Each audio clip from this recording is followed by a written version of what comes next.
Well, that's what's happening. Living in a prison of your own mind is literally the worst possible outcome for your time on this earth. To live without freedom is to not live at all. You could be giving up on life, and this is purely mental. It's a state of mind, like most things. You can only see the world through your own gaze and perception, and so you cannot be imprisoned by your own thoughts if you don't allow for it. You can't be beaten down, and you can't have your freedom taken if your thoughts don't allow for it. And you are only unfree if you give up on freedom and decide to let someone else control you, or let some external factor control you, or let your own desires and attachments control you, letting your emotions get in the way and cloud your judgment. That was a very hippie, yogi thing to say, wasn't it? But the point still stands. It's a very human thing to do. I could tie you down, but you're only unfree if you concede that your freedom has been taken away from you. Otherwise, you accept the state of things and move forward, truly embracing your freedom. For freedom, as a conscious being, as a conscious entity, you are inherently free. Freedom and fluidity is written into your soul. It's there for you to take. You can do whatever you like in this situation of being a conscious human soul, having lived this experience, but your mental state cannot be affected by the results of life. Acceptance and detachment. Accepting that is the key to freedom. Doing as you like, being engaged in the pursuit of happiness, and putting energy into what actually matters to you. Doing all of these things and loving your life while seeking and embracing freedom, but not becoming disrupted by expectation. And when things don't go as planned, you're okay and you adapt, which is the main proponent of being a free spirit. Not being disrupted and being made malleable, and being malleable to all aspects of the universe, good and bad, even if they're presented as obstacles to you, as obstacles to what you initially planned for you.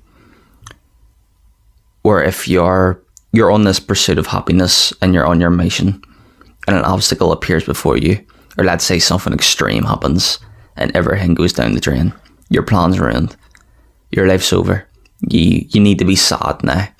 No, because you're free. You have enough inner peace and drive to move around it, to find acceptance and be happy regardless. That gift of absolute inner freedom is not something that anyone or anything can take away from you. This is something that brings me back to Diogenes. You've probably heard of him, but even if you aren't familiar with his way of life or teachings, people know him for a story where he allegedly told Alexander the Great to move out of the way because he was blocking his sunlight or something. I don't know, I wasn't there. But Diogenes, the cynic who lived in a barrel, among many of his teachings, one of the main principles was achieving freedom through indifference and living on your own terms, mastering the self and achieving this ultimate detached worldview, which is generally just like Stoic teaching, but controlling what you can and not letting other things wind your clock, you know. He was also famous for not really caring about anything external to himself. And the term cynic, which is an idea in philosophy usually attributed to him, Diogenes the Cynic, literally comes from the Greek word for dog, which other people gave to him because of the way he lived and acted. It was considered dog-like. He was ultimately unafraid of social ridicule or judgment and effectively had no shame, like a dog.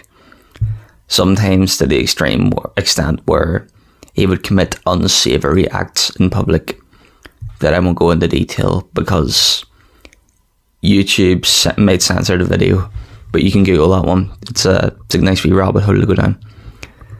The main thing that brings me back to him is that he was supposedly captured by pirates and sold into slavery. Something that he seemed completely unfazed by, and he was constantly making jokes and messing about while he was being held as a slave. And this showed absolute freedom of his mind when he was being physically restricted. I think he remained in slavery until he died, yet he continued to live happily because he had mastered his mind and he was able to reach this enlightened free state. Like, again, I didn't know him. He doesn't live down the street from me. And like, I don't know if he was like this all the time, but the idea still stands very, very strongly. This is the only way to achieve freedom. At least incorporating some of this into your life would be worthwhile, because a life without freedom is the worst possible outcome for your life. There is no other way to live. Have a good one.